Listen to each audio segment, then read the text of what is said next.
Good evening, everyone. It's 7 o'clock on March 10th for our zoning board meeting. So let's start with the Pledge of Allegiance.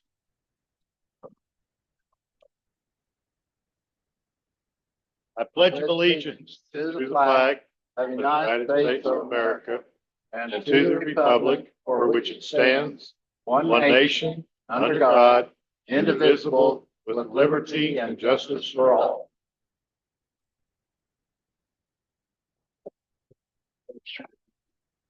Roger, listen.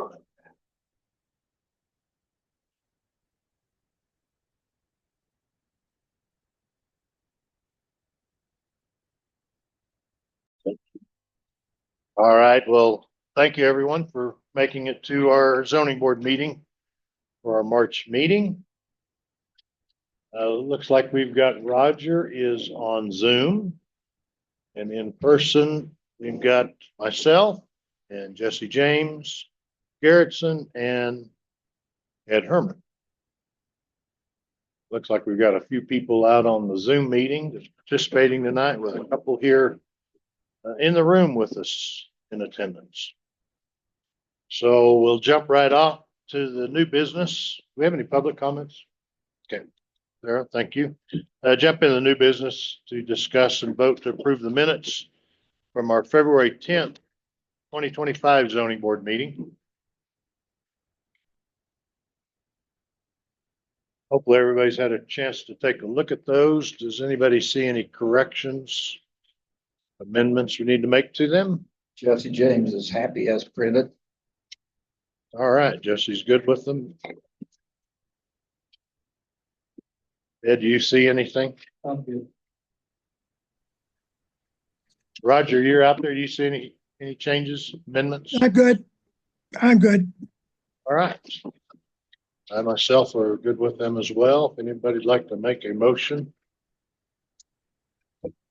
Jesse James, I move that we accept the minutes as printed. Do I have a second? I'll second. So we've got a motion and a second to accept and approve the minutes of the February 10th meeting as written. All in favor, say aye. Aye. Aye.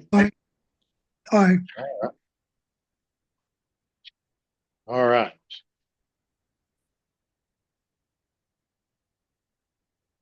Next item on the agenda. We don't see Thomas Kelly. Yeah, I spoke to him this evening and I thought he was planning to be online, so.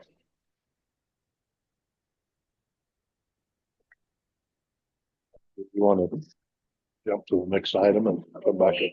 Yeah, I'll keep my eyes open for him. Okay. All right, we expect Thomas Kelly to be on. That was the next item on the agenda, so we're going to give him a minute to get on. We'll move to the third item, and that is discuss with possible action on a variance request for 100 Main Street.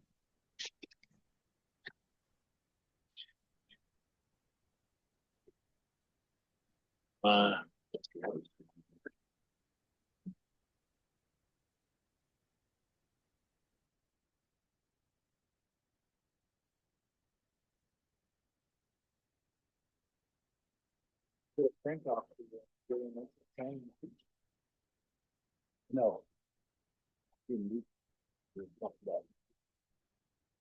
All right, so the variance request for 100 Main Street is for Elevated Vacations, Jake Schellenberg. Jake, you want to start off explaining anything or what you're looking to do?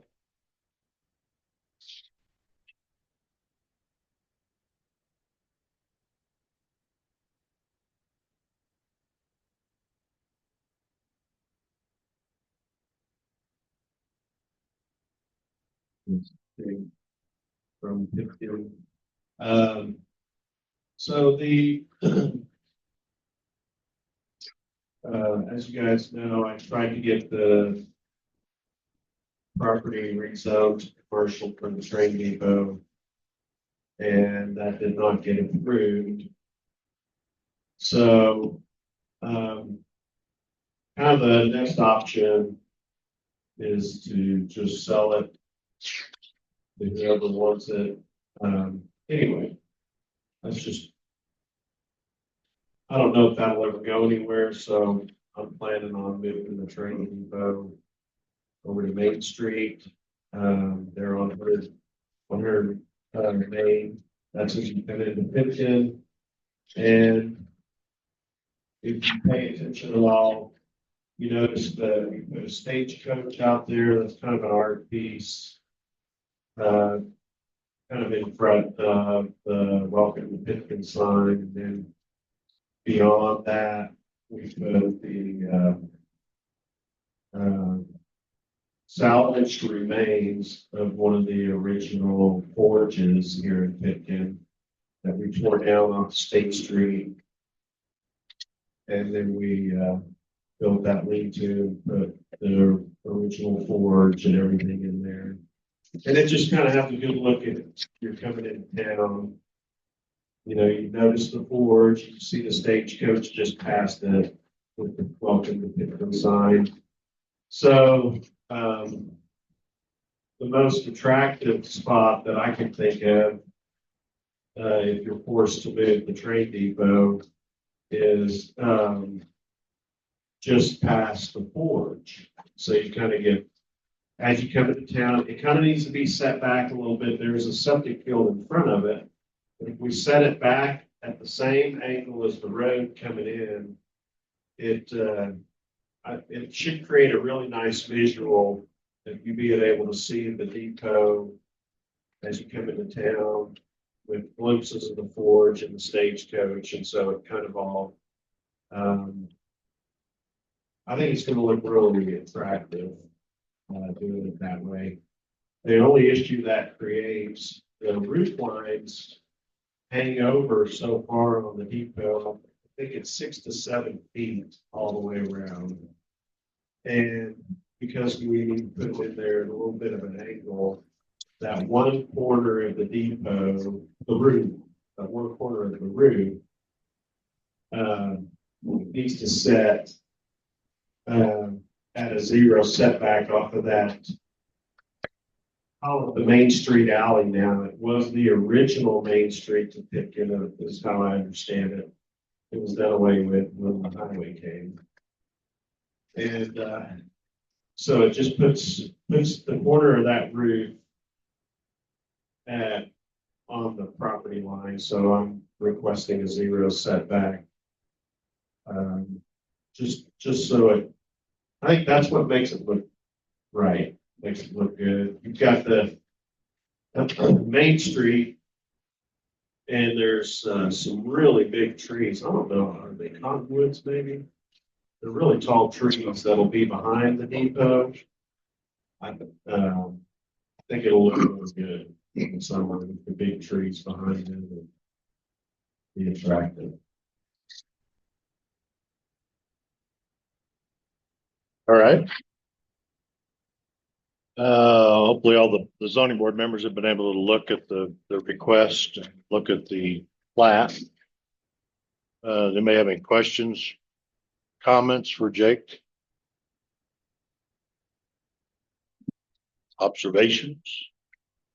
Well, observations, the old Main Street does not exist, not usable, or whatever you want to say there. And I felt like in the narrative that Mr. Schellenberg did ample answers to the questions, bullet points that we asked of him. So I think it's pretty self-explanatory. I just hate to see it moved on its current location.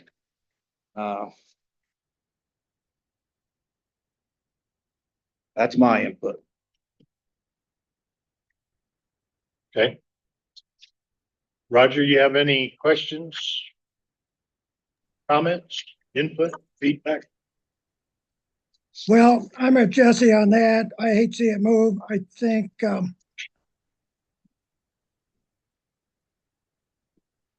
this could get a little complicated with the 0 setbacks,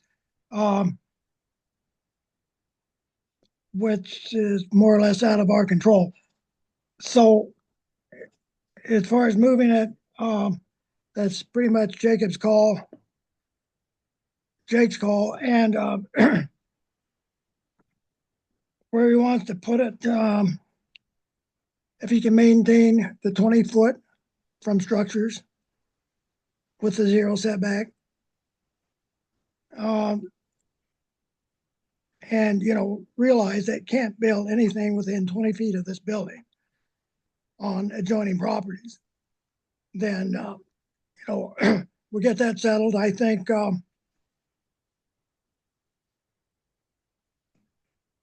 we could pass this on. I hate to say kick it down the road, but, 0 setback is something that town council has to do. Now, this is Jess and Roger. I'd like to jump back in there. In our zoning code, Main Street business has no setbacks. And so, Mr. Chairman, my first question when I received this was, why are we even hearing this if there's a 0 setback on Main Street? So anyway, I'd like to be enlightened on that, I reckon. Okay, I'd be more than happy to explain. So the 0 setback on Main Street is at the front of Main Street. Looking, and I'm looking at the diagram for anybody that's questioning what I'm looking at. So off of Main Street, the septic system is parallel to Main Street, and it's back off of the 0 lot line, actually. And then the way it looks like Jake has drawn this on here, the depot would be, the building itself would be 10 feet from the field with the porch extending out from the building. As far as the corner being back on the property line, and to answer the question as, what is the zoning board doing with it?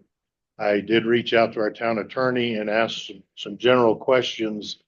When a variance is requested and it is against town property, then the town attorney gave me the opinion is that the board of trustees would make the final decision on it. The zoning board should make the recommendation on what to do. But because the property that the variance is being requested on is actually town property, then it should be the board of trustees to make the final decision on it. So that's why on this property for tonight, there was no public hearing. The zoning board will make a recommendation one way or the other and then send it to the board of trustees for the public hearing and the final decision.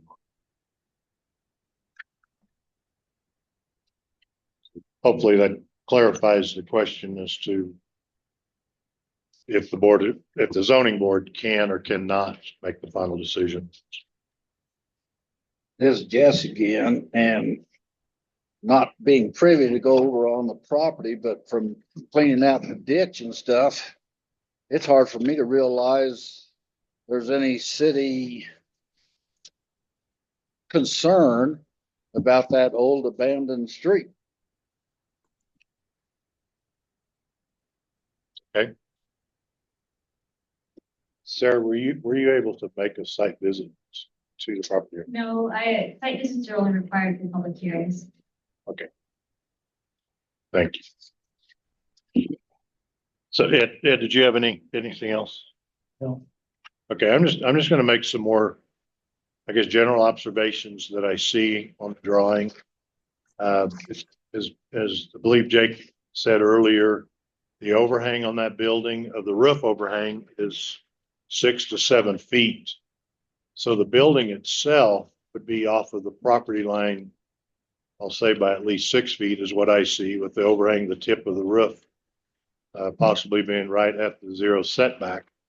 I think as Jesse stated, their old Main Street shows on the survey, it's 30 feet wide, which is still town property. But that ditch does run through that property, making that 30 feet unusable for anything else that I see. Definitely don't ever see where the town would put Main Street back there when we have the asphalt Main Street in front of it. I guess that's what I see in the observations. It's only the corner of the overhang that would be on the zero setback. The rest of the building is obviously parallel to the main street, to the actual main street, leaving the downstream side of the depot considerably further away from the property line. That's what I see from the drawings.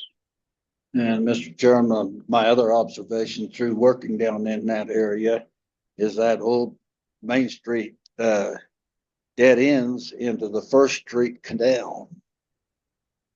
Okay. It's a good observation.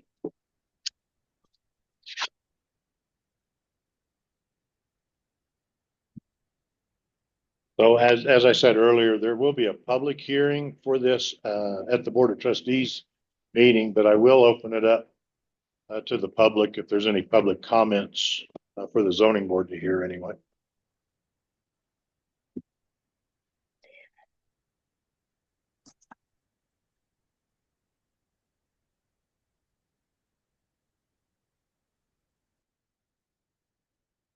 Is there anybody on Zoom that has any comments? If you do, raise your hand and we'll let you speak.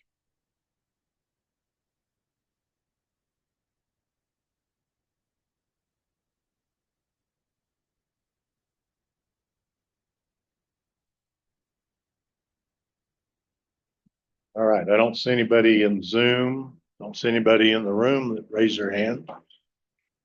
Oh, Ricky's got his hand up. Thank you.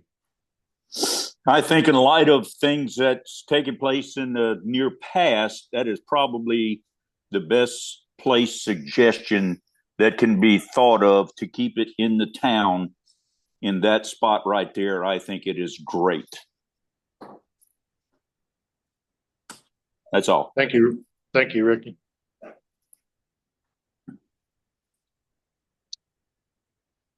See any other hands up? All right, I'm going to bring it back up to the zoning board for any further discussion. This is just only as a protest discussion, I guess. If our biggest problem for staying on State Street is parking, I've been stated in the past with virtually very, very little energy and or cost, that fire ditch in front of the train depot could move back towards the train depot, plenty of space for parking out in front.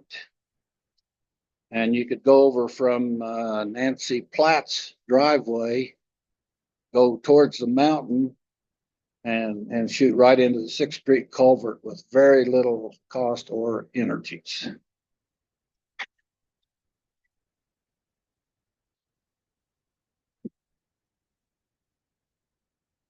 All right, so I guess I'll reiterate or remind everyone that the zoning board did hear that zoning change request, and it was unanimous to 4-0 vote to pass that on to the Board of Trustees. The Board of Trustees then heard that zoning change request, and it was a 2-2 vote at the Board of Trustees, which ended up declining the zoning change request. So that's where we're at tonight with the variance here. So with that, if there's no further discussion, anybody wish to make a motion on the variance request?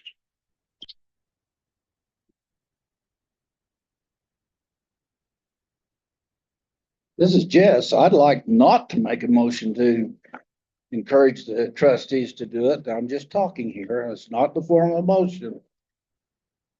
But I also agree with the idea of what can we do for our citizens to help them attain their goals versus what can we do to hamper them. So having said that, I would like to leave it up to Mr. Schellenberg in the future whether or not he actually follows through with it. But I move that the zoning board recommends to the Board of Trustees to grant this variance. All right, so we have a motion from Jesse to recommend to the Board of Trustees to approve this variance at 100 Main Street. Do I have a second? That's it, Herman, I'll second that. Ed Herman is seconded. So we have a motion and a second to recommend to the Board of Trustees that this. I did. Did not.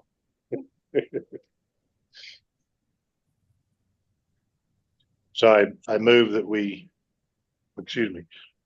have a motion, we have a second. So at that time, this time we'll vote on it. So all in favor, say aye. Jess says aye. Aye. I'm gonna abstain on this. I'm not really sure how the leach field is gonna work in with the depot and the other facility on the properties.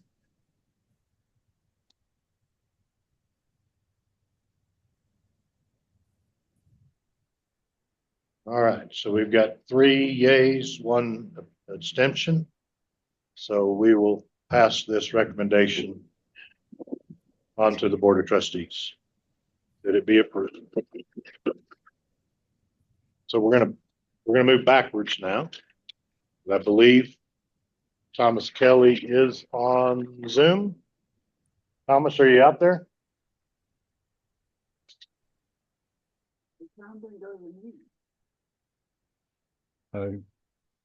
I think he was probably getting ready to walk out the door when I called the second time. I didn't know it was that late.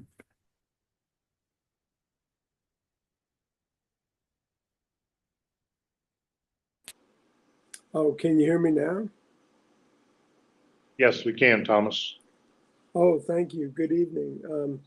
Thank you for hearing the variance request for myself and Sibylla regarding the cabin at 719 Main Street. And I supplied a couple of copies of a drawing I made. I apologize that it's not any larger than it is, but it is a schematic which shows and has various things labeled. It shows a brown cabin in the center, and it shows 8th Street to the right side. And there's a dashed line between the cabin and 8th Street, which is labeled roof line. So the dashed line is 1 foot away from 8th Street, and it's where the roof line is. And 18 inches away from the roof line is the cabin wall. So the wall of the cabin is 2.5 feet away from 8th Street, and the side setback here in this district is 5 feet. So the purpose of the variance request is that we would like to construct a porch, both a front porch and a rear porch that are drawn in the schematic.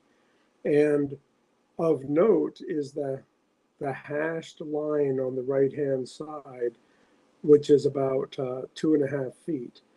And simply stated, we would like for the width of the 2 porches to be the same as the width of the cabin, rather than to stop short 2.5 feet from the corner of the cabin.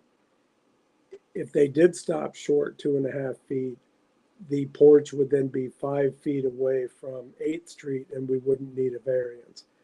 But we think it would aesthetically be far more pleasing just to have it match the width of the cabin, which is already there. And we're fortunate to have been able to place that the edge of the cabin 2.5 feet from 8th Street.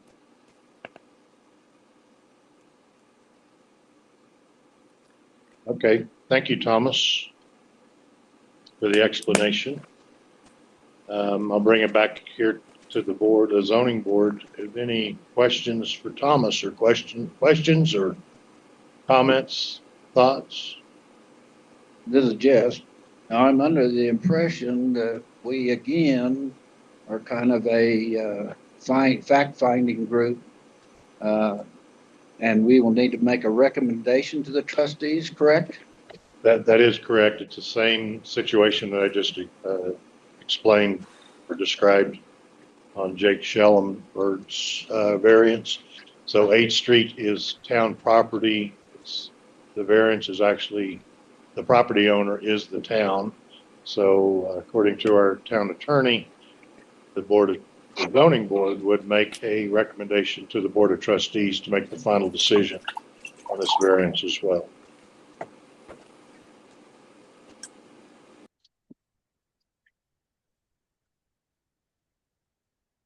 So I'm going to, I guess, state what I see on the drawing, that the current cabin is 2.5 feet setback from 8th Street. And from what I could see, a variance was requested and granted for that when that cabin was moved and put in that position. What Thomas is asking for tonight is to put a front porch and a rear porch on the cabin, with the side of that porch going 2.5 feet from 8th Street, which would also put it in line with the cabin wall.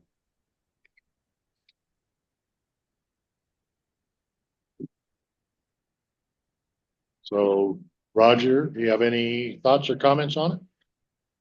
Well, my thought is it is a non-conforming structure. And dealing with older non-conforming structures, the rule has pretty much always been, if it is not making the structure more non-conforming than it presently is, then it's really not a hazard to the town or adjoining property, et cetera, et cetera.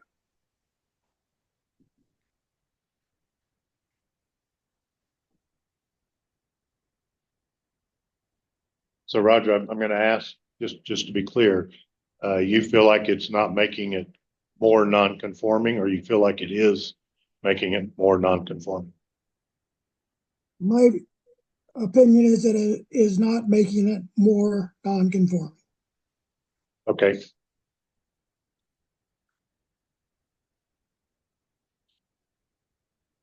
So I'll restate what Roger said. He said that he is saying that it is not making it more non-conforming.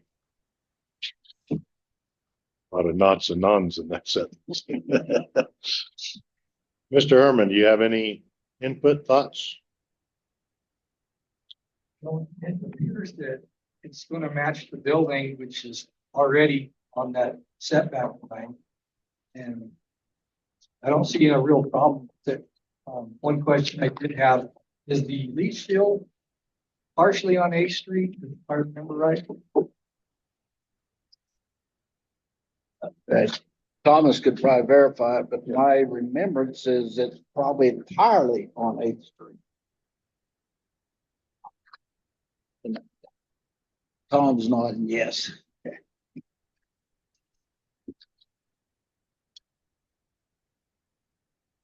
Okay. I'm going to, again, it's going to be for public hearing at the Board of Trustees meeting, but I would like it to open it up tonight for any public comments for the zoning board to hear to help make a decision. So is there anybody out there that would like to comment?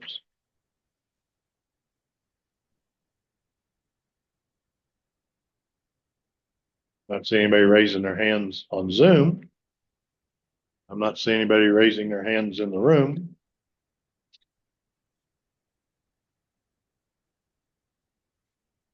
Well, it seems like Jess does too much talking to keep from stagnating our bullet point. Well, therefore, barring that, I move that we recommend to the trustees to allow this variance on the front and back porch of 719 Main Street. All right, so Jess has made a motion that we recommend to the Board of Trustees to accept this variance for 719 Main Street. This is Ed. I will second that motion. So we've got a motion and we've got a second. All in favor, say aye. Aye. Aye. Aye. Aye. Okay, so we will pass this on to the Board of Trustees with a recommendation to accept that variance request. Very much. All right, then we're to like bullet number 4, discuss with possible action on a building permit for 10 Main Street. I don't think the zoning board received any documentation on this. That was my question when I saw the agenda and then saw the two requests that we did receive. So I don't have a clue what we're talking about on 10 Main Street. Yeah, so the building permit did come in, but there were some changes that needed to be made, and the second building permit as of Friday is still not in, so Okay, it wasn't here on time to be on this agenda. okay. So Can we just table it? we can table it, but I will need a motion and a second to table. Mr. Mr. Gibb would Gibb like to speak. is waving his hand there, so.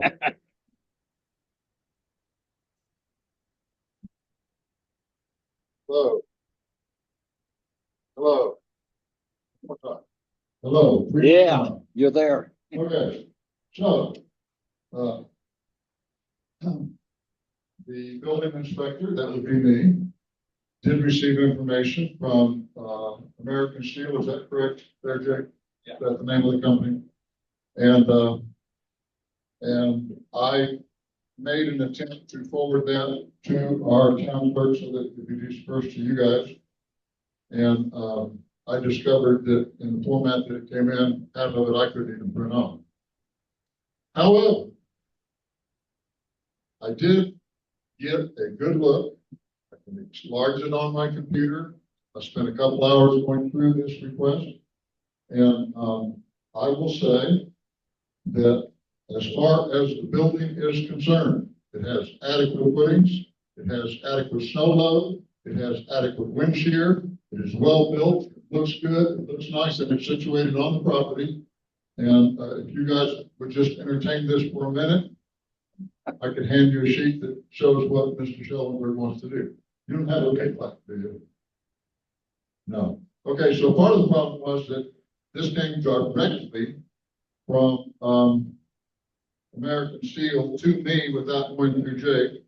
So Jake was a little bit unaware of what they had sent. And so let me read you the new permit that they sent, because the previous permit was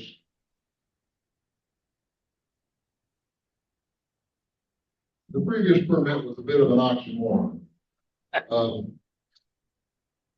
So I won't go into details on that. Second permit came in nice. Second permit says a 40 by 120 by 18 pole barn with attached side. I think I've got another one. Whoa.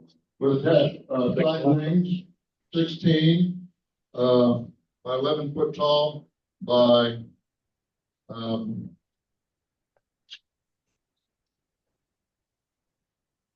length of the building on both sides. And I have all those plans here in front of me, but they didn't print well.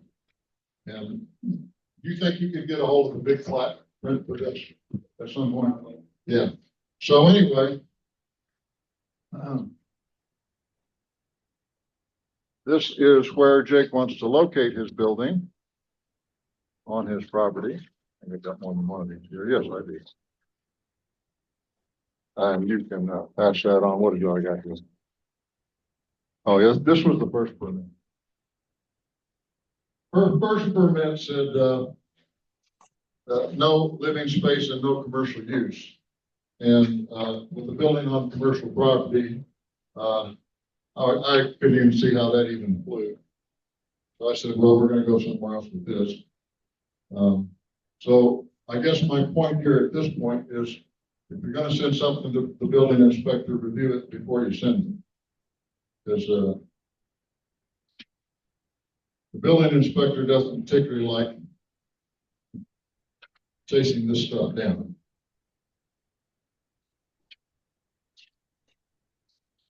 So there's how it sits on the property. Here's basically what the building looks like. I will tell you the engineering is fine. The setbacks every direction are okay.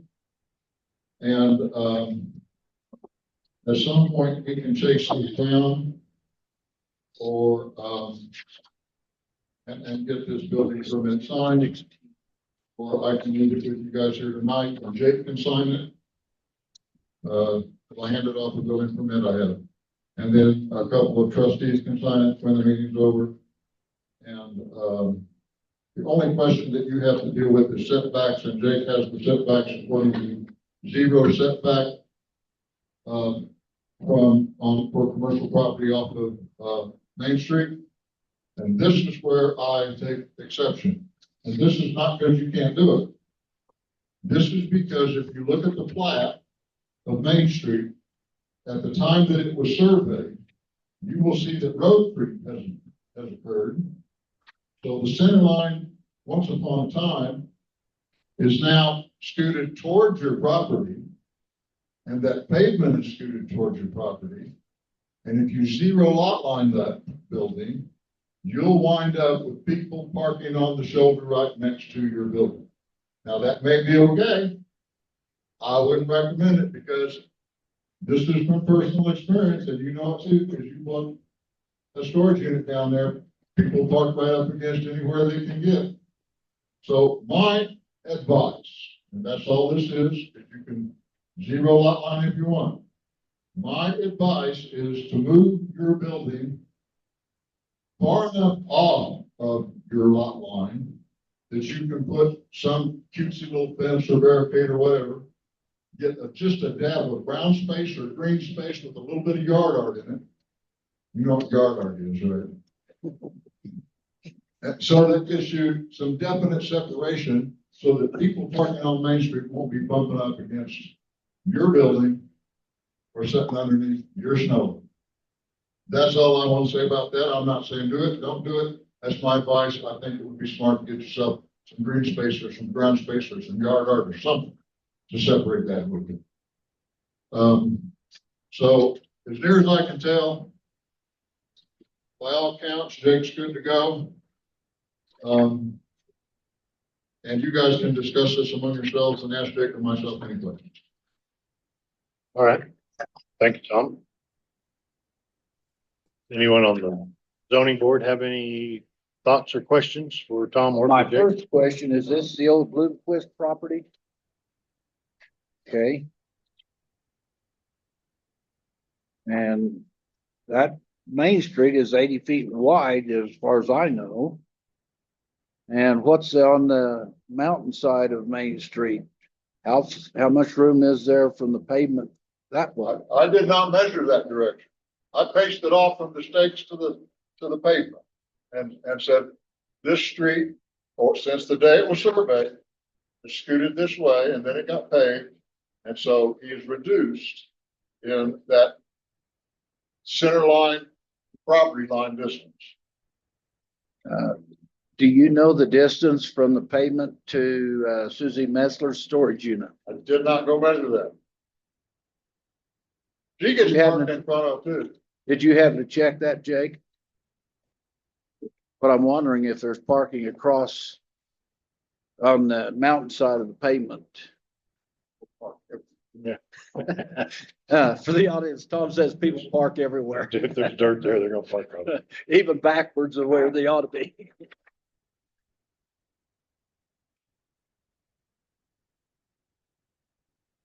Well, what I've heard here tonight, my knee jerk would be the ordinance says that there could be zero setbacks on Main Street, so property owner with the input that Tom has just given, I think he could and should evaluate it. But I would say that this is a call for the property owner to decide whether or not to have a zero setback, not a issue that we should probably dictate. Thank you.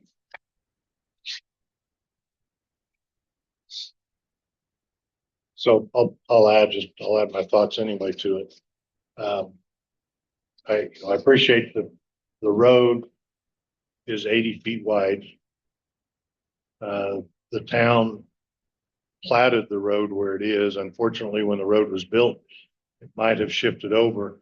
I don't believe that gives us ground to take property away from a property owner for the side of the road for parking area. So my thoughts are Main Street is a zero setback. If the property owner wishes to put it on a zero setback, that's his call. But I think it's worth looking at for him as a property owner to see if he'd want to pull it back or not. I don't think us as a zoning board or even the town can dictate that he set it back. So I appreciate the recommendation anyway. That's just my thoughts on it. And just now looking at this platted diagram, I don't see the brand new well, and is there to be a septic system on this property? And it's not going to interfere with the building's location for the tank or the leach field?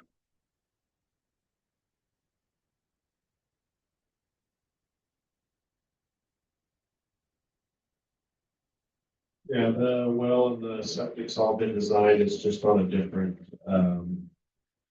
survey that the building.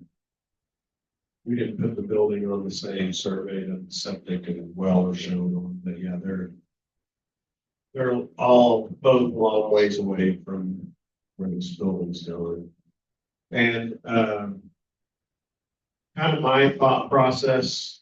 I don't think I've told Tom. I started with this building being significantly smaller.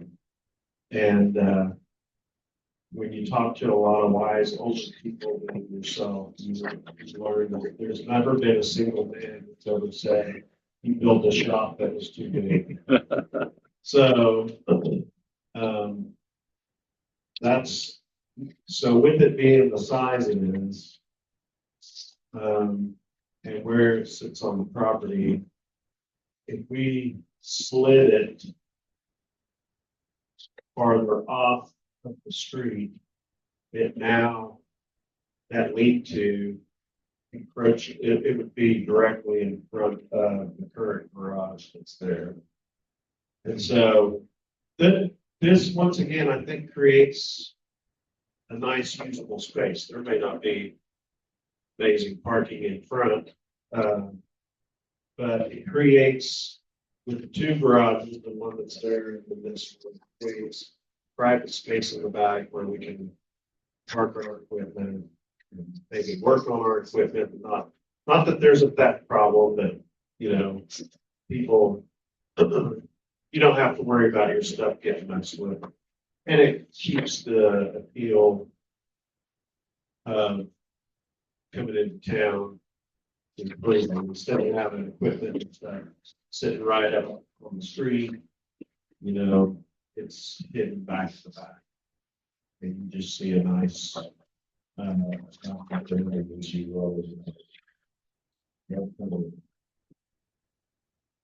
know, I'm always out in La Land, Jake. That beautiful Model T snowmobile. Is any of this frontage going to be glassed in that maybe, or that be viewed year round and not have a chance of somebody taking the key or a knob off of it or anything? I mean, maybe down the road someday, you know, I don't know exactly.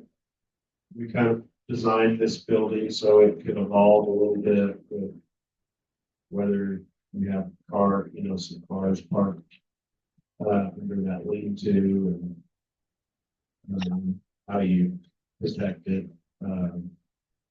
I don't know. There's a lot of options, but this is just kind of phase one of just trying to get the building put up. So the part facing Main Street, which is the long side of the building, and where the lean-tos are, is that originally your plan, the possibility to be able to visitors to park in between those poles that support the lean-tos, or is that going to be fenced off or what? Or no, so I always envisioned Pitkin kind of like a western town. And so, if anything, I like the idea of that being maybe a porch.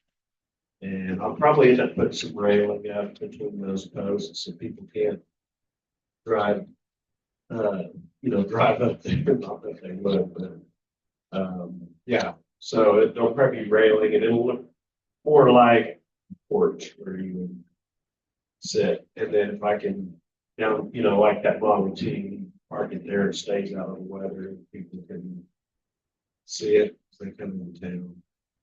It's kind of the idea.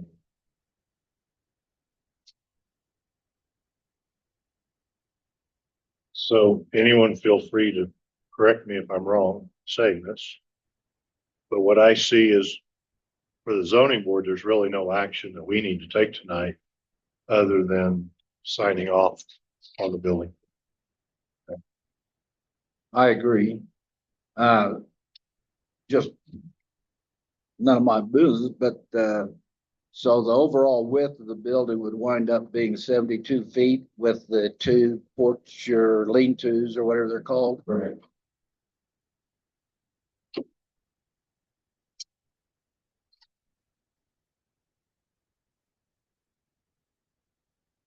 Roger or Ed, do you have any other questions? Thoughts? Comments? No? Okay. No, I think I'm good. Okay. All right. So we'll take no action on this, so action is needed. And then a couple of the zoning board members will sign off on the permit since we got the corrected permit. All right. Then, go ahead, Jess. Mr. Chairman, when we sign this building permit, if Jake decides to set it back 1 foot, 2 foot, 10 foot or anything, does he have the freedom to do that without having to approach us again? Provided he doesn't go towards Main Street over the property line.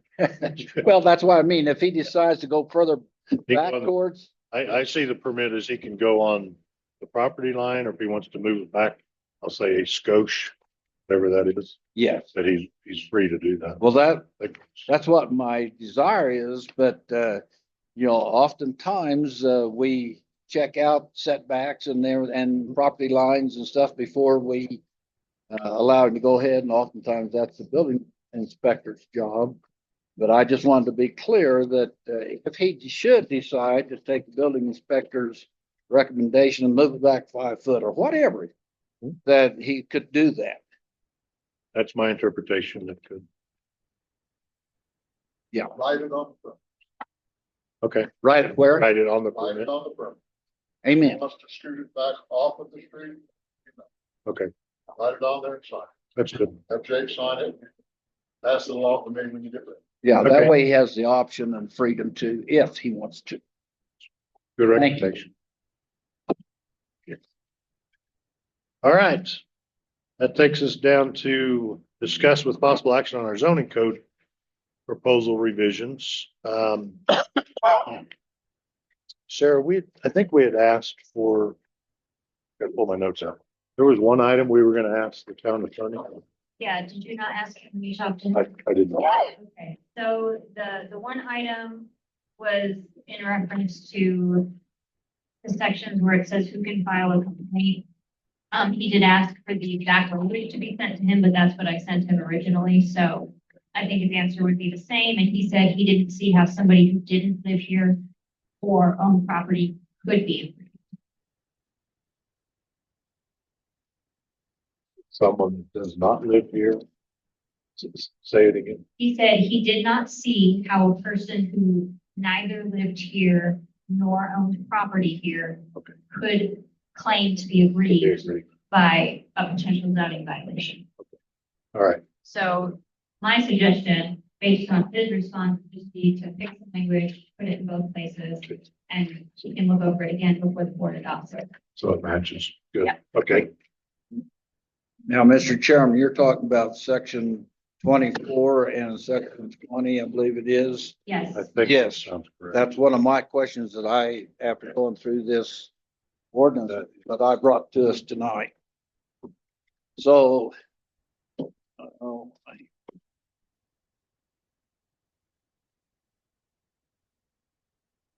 Section 20, not 24.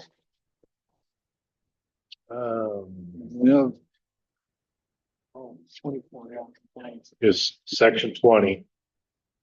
A, complaints may be submitted by any resident or property owner of the town of Pitkin. so And my concern, Mr. Chairman, is do we actually need section 20? Let me get back to it. Or 24, I'm sorry. Right. That is my question. Do we need section 24? Or should it be combined with 20? okay, so section 20A is alleged zoning violations with complaints there of how, of who can submit a complaint. And then 24 addresses complaints of the entire zoning code is the way I read it. Okay, so where it says any person aggrieved, so should we state any owner or leasee of property in Pitkin can do that instead of just any person? I would say, and I'll let anybody else weigh in on it. We add in section 24, complaints may be submitted by any resident or property owner of the town of Pitkin by an apparent violation of the provisions of this code. So that the verbiage is the same. Check what around. Okay. Would you agree with that, Sarah? You guys can do whatever you want, but just let me know what changes you want me to make. Roger, do you have any input on that, thoughts on that?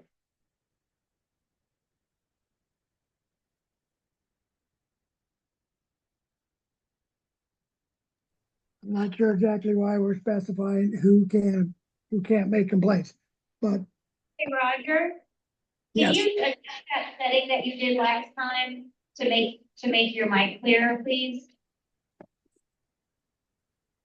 Did you get that? Do you remember that setting you changed last time? Sarah, I think it is the same, Okay, Okay, but I think Roger is having a hard time realizing where he has to talk on and how much louder he needs to be when you're on. you sound crystal yeah, clear. you're really clear now. Okay, well, we'll just work on him talking louder and talking up closer to the mic. Okay, Roger, could you repeat what you said? Sure. I don't have any problems with specifying who can make complaints, but I'm not real sure why we're doing it. Is this just to eliminate complaints or eliminate bogus complaints? Or I mean, there certainly could be a lot of complaints submitted to the town that really we don't have jurisdiction over. The attorney might, and various things, so you could keep him busy, answering the complaint stuff. But I think this whole thing is pretty much whatever the attorney wants it to say is fine with me.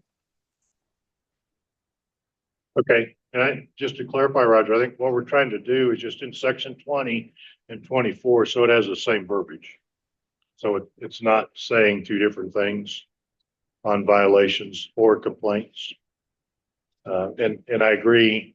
I mean, we can recommend what to put in there. Like I said earlier, section 20 says complaints may be submitted by any resident or property owner of the town of Pitkin we could put that in 24, and then town attorney's gonna review it before it goes to the Board of Trustees for any other additional recommendations.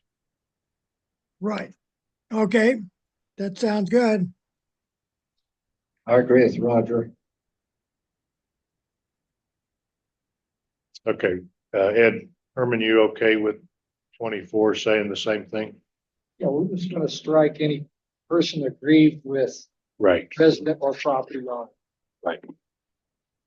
And you get that. Yeah, so what I went ahead and did is I just made it say any Pitkin resident or property owner aggrieved by a parent violation, and that's what section 24 says now. So that, yeah, I think that would be consistent with section 20. Okay. All right, and then I know we went through the whole zoning code at the last meeting for any additions or changes. Does anybody else have any input or feedback on any of that before I move to the building permit section? Oh, here's your aggravator again. For consistency, there are close to 20 places in our draft where we're identified as a board of zoning adjustments. And I thought some time ago, and there's other places in this ordinance that it's a board of zoning zoning board of adjustments, ZBA. And I think we should be consistent and change all of those BZAs to ZBA.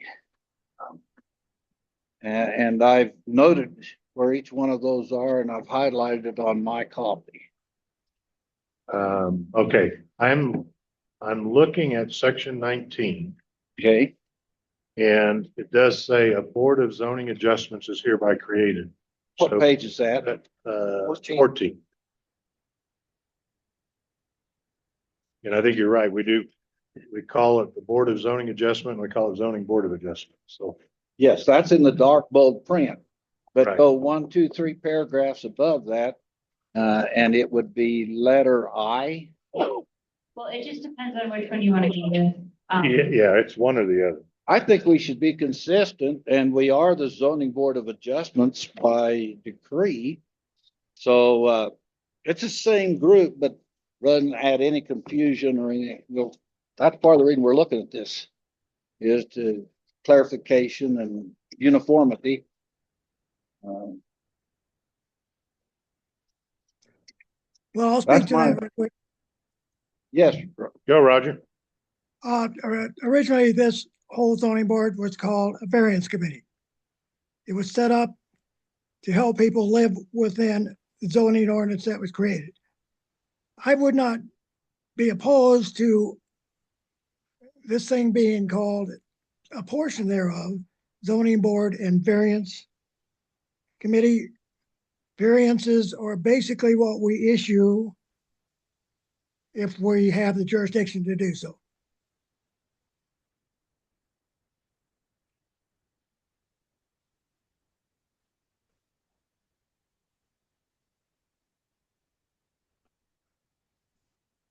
Is there an ordinance that created the zoning board of adjustments?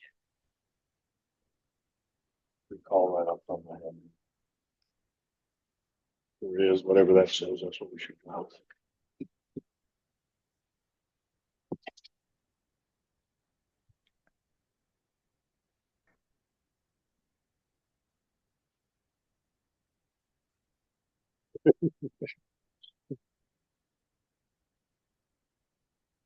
It looks like in 1973, Board of Zoning Adjustment. That looks like it was the first one. So Okay, first zoning took place in 1973. Board of Zoning Board Adjustment. of Zoning Adjustment. Then my recommendation is we use that consistently, then with what the ordinance says. Well, so that was the first one, but every time the town adopts a new zoning code, they adopt whatever it says, but I think they probably all said the same Said the thing. same.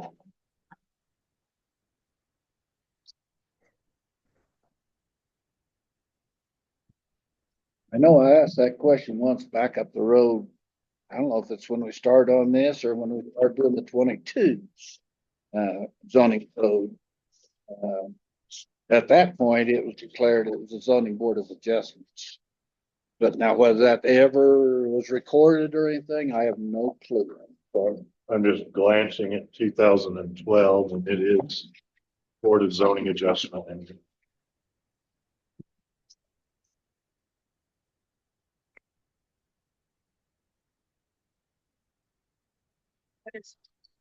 I probably said the same thing. I can't imagine there'd be no It, reason for that. it says Board of Zoning Adjustments, but I think there's some areas what Jesse's saying, No, but I'm saying that it says under a the, board of zoning adjustment is hereby created. correct, right, on page 14.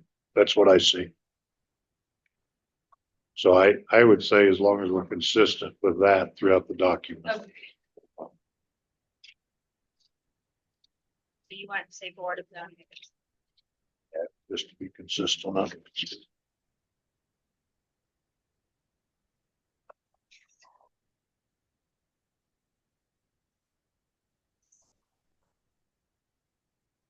I just am wanting consistency, and so whichever one we're called, I just want to be consistent about it. I think by ordinance and then our current and past zoning codes say Board of Zoning Adjustments, so try to put that consistently through the document.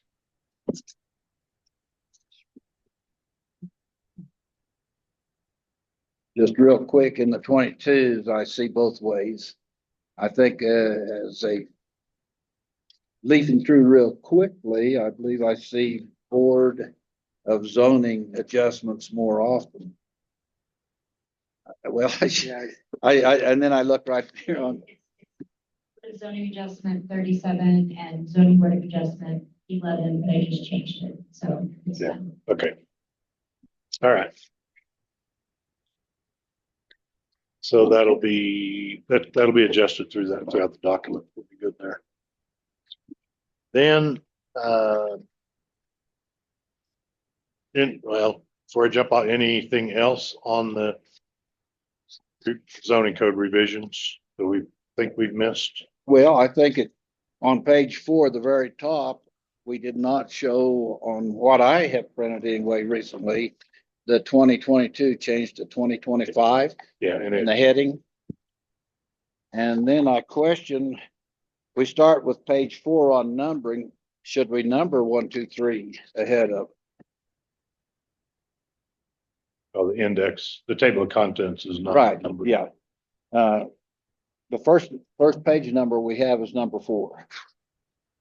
Those are the only comments I have. All right, those are simple adjustments. Simple for me to say. I don't think. I don't think you want it on the We'll cover. just start it where the actual content of the code is. So number 4 will be 1, page 1. No, table of contents will be number 1.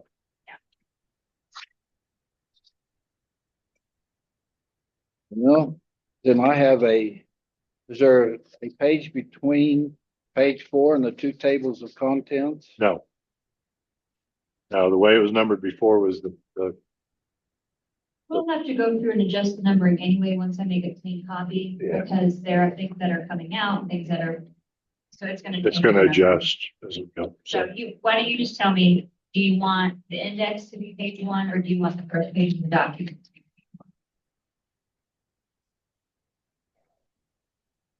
Jess's input would be right behind the title page where we start on our table of contents, make it page 1.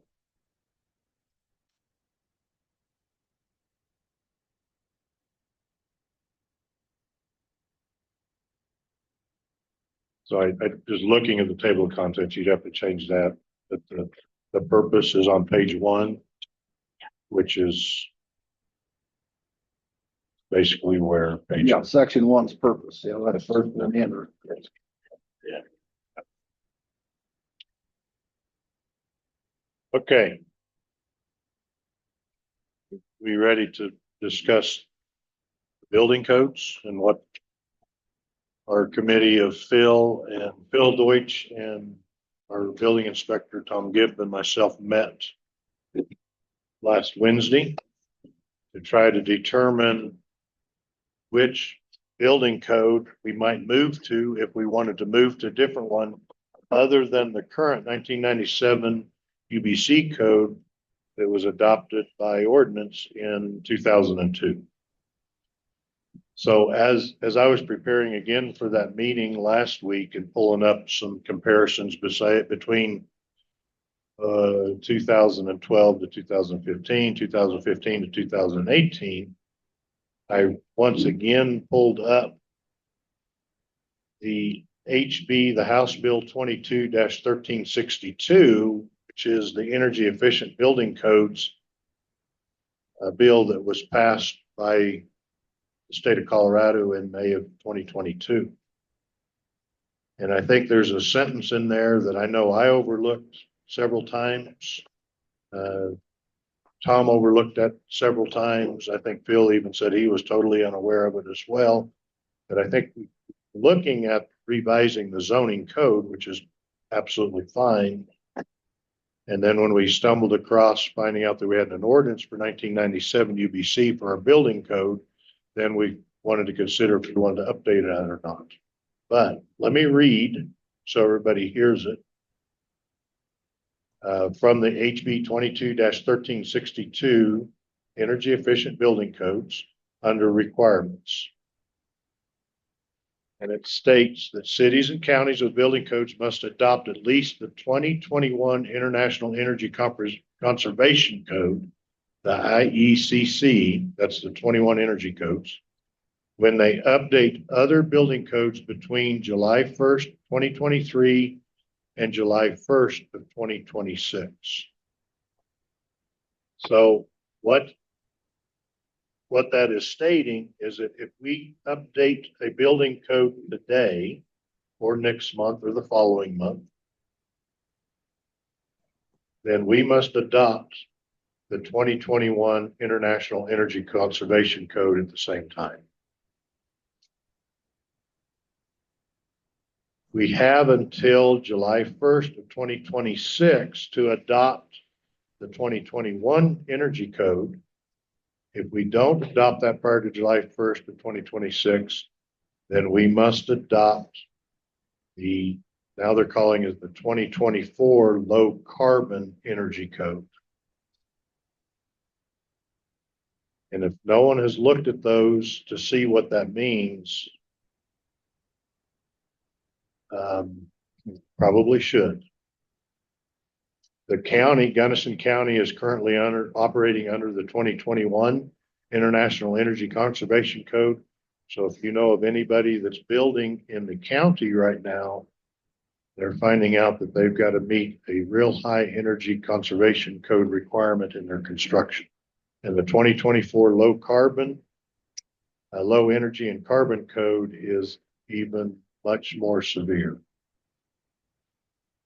So in talking with Mr. Gibb, our building inspector, and Phil Deutsch, our local contractor, we came to the conclusion that we would recommend that we not update a more current building code at this time until sometime in April of next year.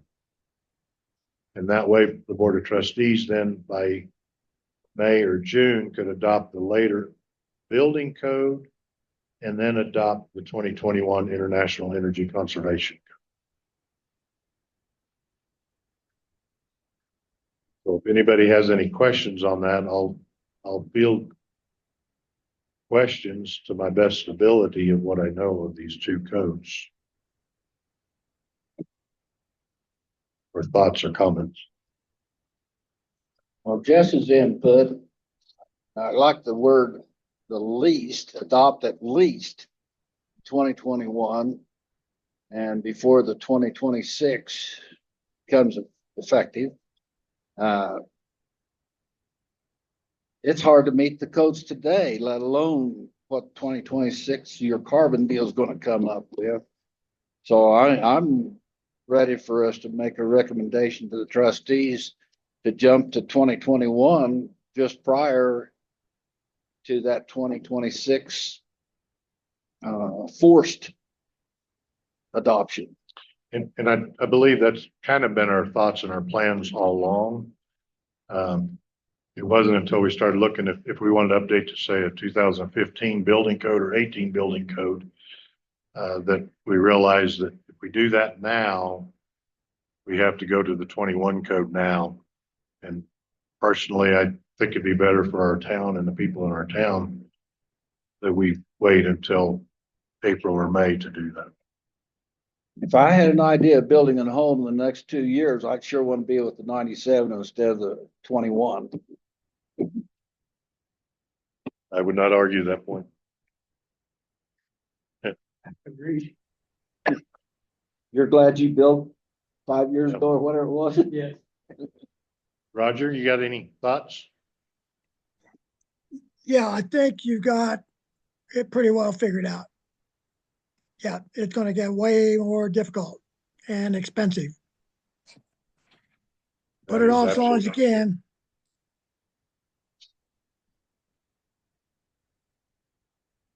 Okay, so I think we're all in agreement to leave the 97 UBC code as our current building code until, I guess, April of next year is when we start needing looking at that to see which version we want to go to. Along that same note, then, one of the things I had on the list that we needed to do for our zoning code is the inspection checklist, and that's part of what started some of this. Is I think we all agreed that we need to include in our zoning code the inspection checklist. And in fact, I know we added it into the appendix. However, and well, I guess in our discussions in the past, we talked about pulling the inspection checklist out of the 2012 code and use those checklists. The unfortunate thing right now is those checklists correspond to the 2012 International Residential Code and not the 97 UBC code. So my question is, at this time, do we want to come up with checklists that correlate to the UBC 97 UBC code? Or my question for Tom, and he's left already, so I may ask him this after the meeting. I don't know if he's got a set of checklists that we might use in the interim until we adopt the International Residential Code, the IRC. Then those inspection checklists in the 2012 code that we were going to use would actually line up. They line. I took a close look at them. Those line up with 2012, 2015, 2018, and 2021 International Residential Code. But they do not line up with the 97 UBC code. And I've not been able to find a set of inspection checklists that match the 97 UBC. Mr. Chairman, what is required in order to obtain a certificate of occupancy that we have spoken, we need to reinstate? Well, our town attorney had told us a while back that we need to have a certificate of occupancy that requires a final inspection. But you really can't get to a final inspection until you start with the footer inspection and work your way up, just like you're building the house. Yes. So what checklist do we require that would be above and beyond those inspection periods during the interim of the building? Well, so right now we don't. And that's where we were trying to get to where we had that. I guess what I'd recommend is I could take the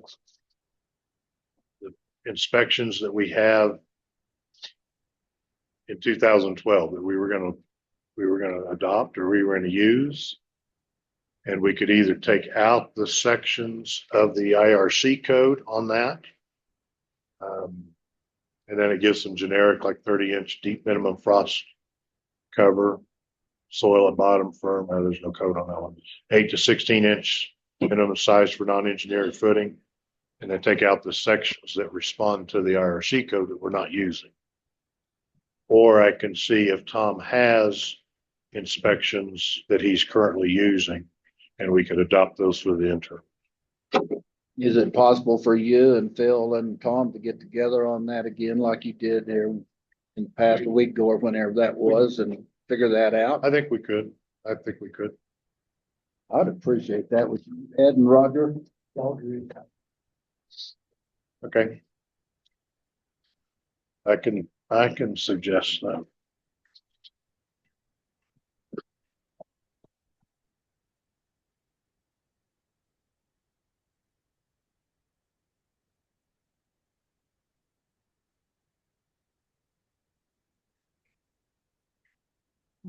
You're unmuted.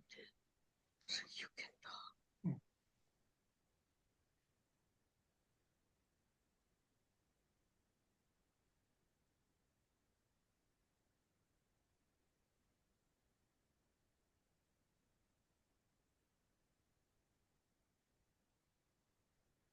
All right, I'll put that on my to-do list with Phil and Tom to come up with some inspection checklists, at least for the interim.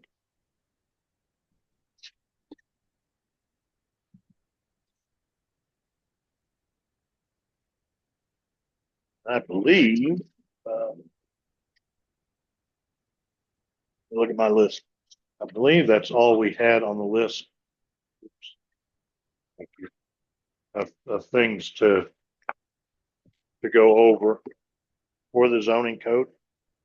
So before we pass that, I guess before we say we're ready to send the zoning code on, let me work with those two gentlemen on getting some inspection checklists, and we'll try to get that put together. So we probably could approve it next month and send it in that same meeting? I hope so. Thank you. That's my goal. All right. We good on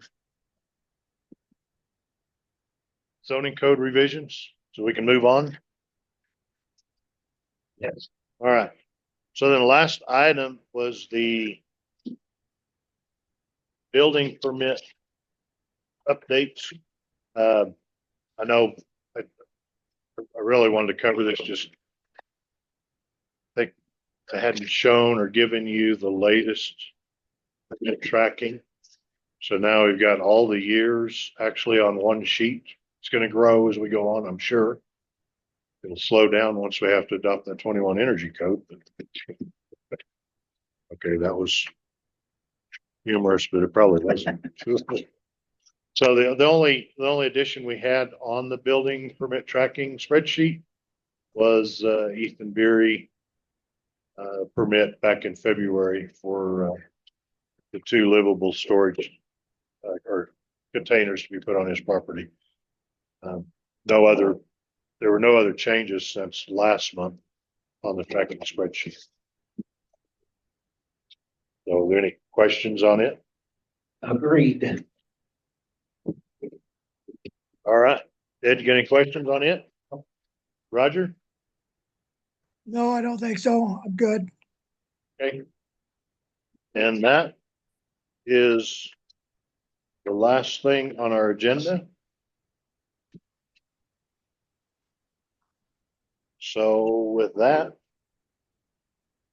if someone would like to make a motion to adjourn, Motion to adjourn. that didn't take long. Ed Herman makes the motion, a second by, Are you there, Roger? Roger, you gonna second that adjournment? Sure. All right. All in favor, say aye.